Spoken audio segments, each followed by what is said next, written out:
Hello साथियों, मैं BL लूणा मेरे यूट्यूब चैनल स्टडी टाइम में आपका हार्दिक स्वागत करता हूं। पिछली जो क्लास थी उसके अंदर हमने आधुनिक काल के बारे में शुरुआत की थी, जिसके अंदर हमने देखा कि आधुनिक काल के अंदर उसकी जो समय सीमा है, अलग अलग विद्वानों ने क्या क्या मानी है। जो काल का विभाजन किया गया है कि आधुनिक काल के अंदर जो अलग अलग जो पार्ट बनाए गए हैं उनके बारे में हमने अच्छे से देखा। आज इस काल के अंदर हम जो शुरुआत करेंगे, जो प्रथम जो कालखंड था हमारा भारतेंदु युग, वहां से हम इसमें शुरुआत करेंगे। उस भारतेंदु युग को पढ़ने से पहले कुछ जो संस्थाएं हैं, कुछ जो रचनाएं हैं, कुछ पत्र है, इनका योगदान रहा है इन युग के अंदर, तो उसके बारे में भी हम जानकारी हासिल करेंगे। तो अगर आप मेरे चैनल पर पहली बार विजिट कर रहे हो तो चैनल को सब्सक्राइब कर ले, बेल आइकन को ऑल पे प्रेस कर ले, ताकि जब भी मैं कोई नया वीडियो अपलोड करूं तो उसका नोटिफिकेशन आपको तुरंत मिल सके। वैसे हम इस प्लेटफॉर्म पे फर्स्ट ग्रेड का कोर्स कर रहे हैं, संपूर्ण हिंदी है जो फर्स्ट ग्रेड के अंदर, वो सारा कोर्स हम करेंगे। प्रत्येक दिन शाम को 5:15 बजे 5:15 यानी 5:15 पे वीडियो अपलोड हो जाती है, तो आप कंटिन्यू इसको देखते रहे। वीडियो पसंद आती है तो इसको लाइक करिए, अपने दोस्तों के साथ में भी शेयर कीजिए। चैनल को अभी तक सब्सक्राइब नहीं किया तो सब्सक्राइब जरूर कर ले। अब देखिए, हम शुरुआत करते हैं भारतेंदु युग की। तो भारतेंदु युग की जो समय सीमा है उसके बारे में हमने पिछली क्लास में भी जिक्र किया था। 1850 ईस्वी से लेकर 1900 ईस्वी तक है वो भारतेंदु युग की समय सीमा मानी गई है। जो हमारा आधुनिक काल है, उस आधुनिक काल की जो शुरुआत है वो भारतेंदु युग से होती है। यानी आधुनिक काल और भारतेंदु युग है वो शुरुआत यहां से होती है 1850 ईस्वी। भारतेंदु युग का प्रारंभ हरिश्चंद्र के जन्म 1850 से माना जाता है। यानी जो भारतेंदु हरिश्चंद्र है, मेन जो मुख्य कौन है, हरिश्चंद्र, इसका जन्म हुआ था 1850 ईस्वी थे। और 1850 ईस्वी से एक नए युग की शुरुआत हुई जिसको भारतेंदु युग कहा गया। और इनका समाप्ति काल 1900 ईस्वी सरस्वती पत्रिका के प्रकाशन से माना जाता है। यानी 1900 ईस्वी में सरस्वती नाम की एक पत्रिका है जो प्रकाशित हुई थी, उसके प्रकाशन काल से ही हमारे भारतेंदु युग की समाप्ति होती है। तो अब याद हो जाएगा, यानी जो हमारा आधुनिक काल के अंदर भारतेंदु युग है, उस भारतेंदु युग की शुरुआत है वो 1850 ईस्वी से हुई थी। और उसके शुरुआत करने का जो मुख्य जो उद्देश्य, जो मुख्य कारण था, वो था हरिश्चंद्र है उसका जन्म, हरिश्चंद्र का जन्म। तो 1850 ईस्वी में 1850 में हरिश्चंद्र का जन्म हुआ था और वहां से ही हमारे भारतेंदु युग की शुरुआत हुई थी। फिर जो समाप्ति काल आता है, हमारा समाप्ति काल है 1900 ईस्वी। यानी 1900 ईस्वी में आकर हमारा भारतेंदु युग है वो समाप्त हो जाता है। और उस समाप्त होने का जो कारण है वो है सरस्वती पत्रिका का प्रकाशन। यानी सरस्वती पत्रिका का जो प्रकाशन हुआ था वहां पर हमारा भारतेंदु युग है वो समाप्त हो जाता है। तो आपको याद हो गया, यानी 1850 से लेकर 1900 ईस्वी तक हमारा भारतेंदु युग था। इसके बाद में ये तो सन याद रखनी है। अब एक सन ये याद रह जाएगी, हरिश्चंद्र का जन्म हुआ था 1850 में और सरस्वती पत्रिका का प्रकाशन हुआ था 1900 ईस्वी थे। यहाँ तक आपको जो स्थिति है वो सारी क्लियर हो गई होगी। आगे देखते हैं। आगे इसका नामकरण हिंदी नवजागरण के अग्रदूत भारतेंदु हरिश्चंद्र के नाम पर रखा गया है। यानी ये बात हमने पढ़ ली है। यानी जो हिंदी नवजागरण, यानी जो हिंदी का एक नया जागरण हुआ, नया जागरण हुआ, क्योंकि इसको पुनर्जागरण काल भी कहा जाता है भारतेंदु युग को। यानी जागरण काल था, एक तो जागरण काल था, तो जागरण काल है वो हमारा भक्ति काल था। जागरण काल है वो कौन था, भक्ति काल था। और ये हमारा पुनर्जागरण काल है, कौन सा, जो आधुनिक काल के अंदर भारतेंदु युग है। तो इसका नामकरण है वो भारतेंदु हरिश्चंद्र के नाम पर रखा गया है, भारतेंदु युग। डॉक्टर नगेंद्र ने इसे पुनर्जागरण काल कहकर पुकारा था। तो ये मैंने आपको बता दिया कि इसको पुनर्जागरण काल भी कहा जाता है। अब ये पुनर्जागरण काल वो किसने कहा है, डॉक्टर नगेंद्र ने। डॉक्टर नगेंद्र ने इसको पुनर्जागरण काल कहा है। इसकी विषय वस्तु मैंने आपको अच्छे से समझा दी है कि जो जागरण काल था, भक्ति काल, उसके अंदर जो जागृति पैदा हुई थी वैसी जागृति रीति काल में ना रही। यानी रीति काल में वैसी रचनाएं देखने को हमें नहीं मिलती है जो जागृति भक्ति काल में थी। इस कारण वो वापिस सुप्त अवस्था में चली गई।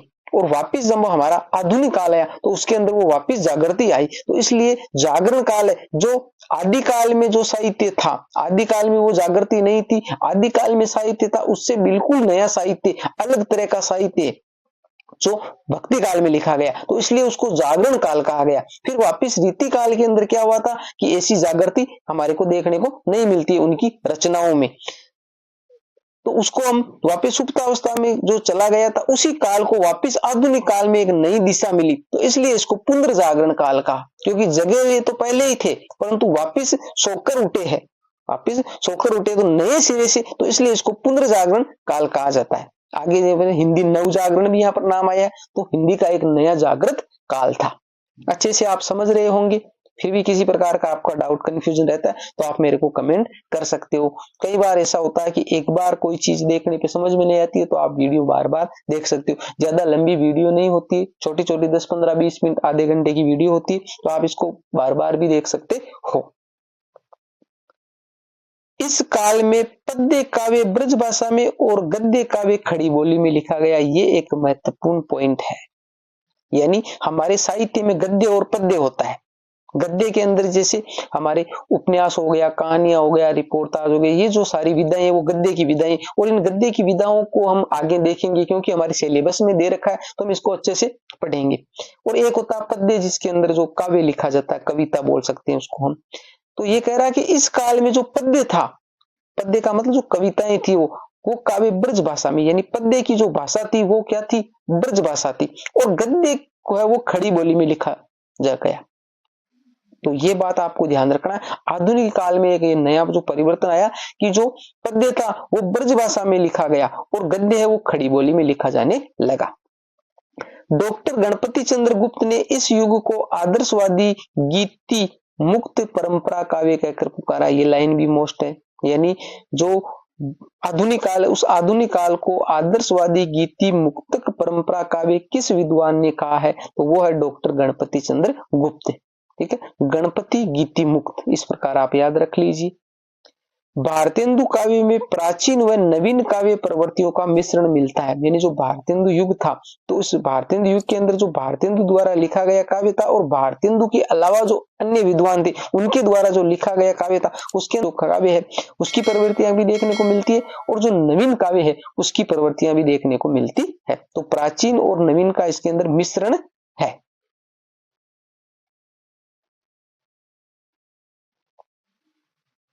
अब इनसे संबंधित प्रमुख जो तथ्य ये भी हम देख लेते हैं जो इनसे जुड़े हुए हमारे आधुनिक काल से। खड़ी बोली हिंदी के प्रथम प्रतिष्ठित कवि अमीर खुसरो है। यानी जो खड़ी बोली है, इस खड़ी बोली का जो प्रथम कवि है वो किसे माना जाता है, अमीर खुसरो को माना जाता है। उत्तर भारत में खड़ी बोली को अपने साहित्य का माध्यम बनाने वाले प्रथम साहित्यकार गंग भाट जो 17वीं शताब्दी में हुए थे, और उनकी रचना चंद छंद वर्णन की महिमा जो एक गद्य रचना है, यानी गद्य में लिखी गई है। तो देखिए खड़ी बोली के प्रथम जो प्रतिष्ठित कवि है, इनको एक एक लाइनों को अच्छे से याद कर लेना, एग्जाम में बहुत कंफ्यूजन करती है लाइन। ठीक है, खड़ी बोली हिंदी के प्रथम जो प्रतिष्ठित कवि है वो अमीर खुसरो माने जाते हैं।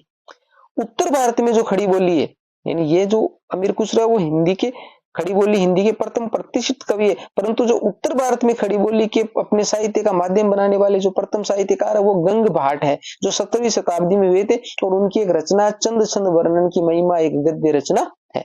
फिर हमारा आता है दक्षिण भारत। दक्षिण भारत में खड़ी बोली में साहित्य लिखने वाले साहित्यकार मुल्ला वजही, ये उत्तर भारत में थे, गंग भाट है वो उत्तर भारत में थे, और दक्षिण भारत में वो मुल्ला वजही है जो 1605 से लेकर 1660 ईस्वी के बीच में हुए थे।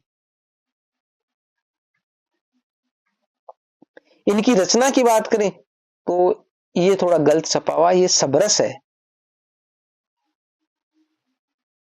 इनकी रचना है वो क्या है, सबरस है। यहाँ पर सोबरस ये हो गया ना, ये थोड़ा गलत है, यहाँ पर इसको कट कर लीजिए। वो रचना है वो सबरस है 1635 ईस्वी में, और एक है कुतुब मुस्तरी, ये रचनाएं हमारे मुल्ला वजही की। आचार्य शुक्ल के अनुसार शुद्ध व परिमार्जित खड़ी बोली के प्रथम लेखक है राम प्रसाद निरंजनी, जिनकी रचना भाषा योग वशिष्ठ 1741 ईस्वी में। ये लाइन भी महत्वपूर्ण है, कई बार एग्जाम में क्वेश्चन पूछा जा सकता है। यहाँ से ये भी क्वेश्चन पूछा जाता है, आचार्य शुक्ल ने शुद्ध व परिमार्जित खड़ी बोली का प्रथम लेखक किसे माना है, तो वो हो गया राम प्रसाद निरंजनी। रामप्रसाद निरंजनी की रचना है भाषा योग वशिष्ठ। भाषा योग वशिष्ठ का रचना काल है 1741 ईस्वी। तो यहाँ से 3-4 प्रश्न निकल कर आते हैं, तो अच्छे से इस लाइन को याद कर लीजिए। आचार्य रामचंद्र शुक्ल के अनुसार शुद्ध व परिमार्जित खड़ी बोली का जो प्रथम लेखक है वो रामप्रसाद निरंजनी है। उसकी रचना भाषा योग वशिष्ठ 1741 ईस्वी में इसका प्रकाशन वर्ष है। आचार्य शुक्ल के अनुसार आधुनिक खड़ी बोली की प्रथम रचना, ये देखो आचार्य शुक्ल के अनुसार शुद्ध और परिमार्जित खड़ी बोली है, ये तो शुद्ध और परिमार्जित खड़ी बोली है। बाकी जो प्रथम जो मानी है आचार्य शुक्ल के अनुसार आधुनिक खड़ी बोली की जो प्रथम रचना मानी है वो कौन सी है? एकांतवासी योगी है, जो पंडित श्रीधर पाठक की है। तो यहाँ कंफ्यूजन नहीं होना है, दोनों आचार्य रामचंद्र शुक्ल की बात है। तो आचार्य रामचंद्र शुक्ल ने जो खड़ी बोली की जो प्रथम आधुनिक खड़ी बोली की जो प्रथम रचना मानी है वो तो एकांतवासी योगी को मानी है, जो श्रीधर पाठक की है। और जो शुद्ध और परिमार्जित खड़ी बोली की जो रचना है वो रामप्रसाद निरंजनी की भाषा योग वशिष्ठ है। दोनों अलग अलग है, अच्छे से इन पॉइंटों को दिमाग में सेट कर लेना है। खड़ी बोली हिंदी का अन्य नाम कोरवी है।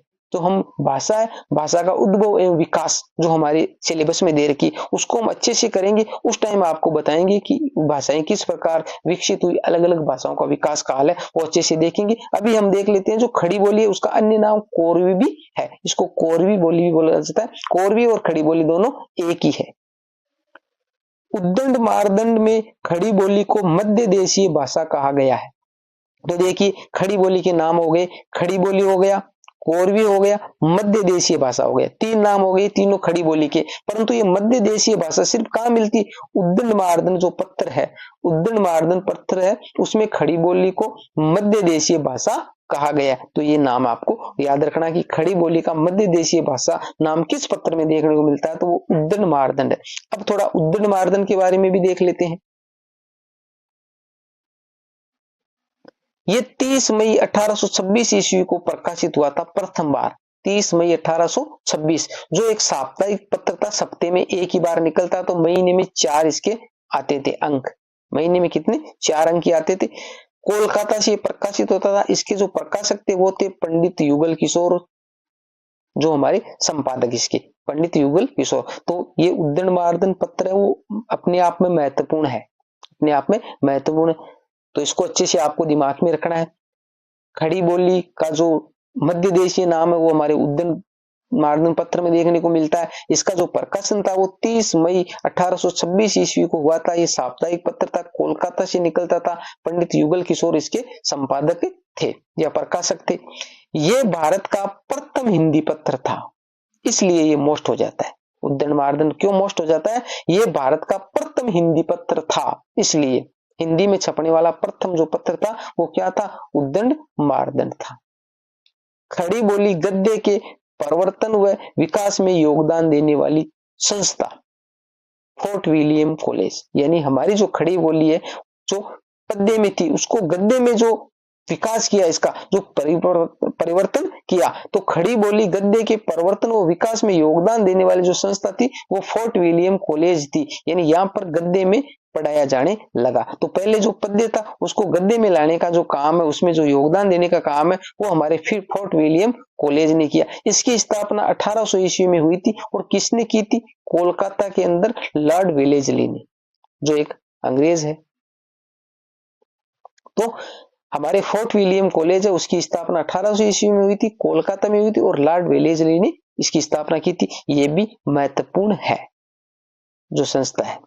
अब आगे इसके बारे में हम देखेंगे कि जो फोर्ट विलियम कॉलेज है इसके अंदर जो 4 विद्वान थे उन विद्वानों का महत्वपूर्ण हमारे योगदान था हिंदी को आगे बढ़ाने में, जिसको हम अगली क्लास के अंदर देखेंगे। यहां तक किसी प्रकार का डाउट कंफ्यूजन है आपको तो मेरे को कमेंट करके आप पूछ सकते हो। वीडियो पसंद आई है तो इसको लाइक करिए, अपने दोस्तों के साथ में भी शेयर कीजिए। अभी तक आपने चैनल को सब्सक्राइब नहीं किया तो सब्सक्राइब जरूर कर लीजिए। मिलते हैं अगली वीडियो में, तब तक के लिए जय भीम जय भारत।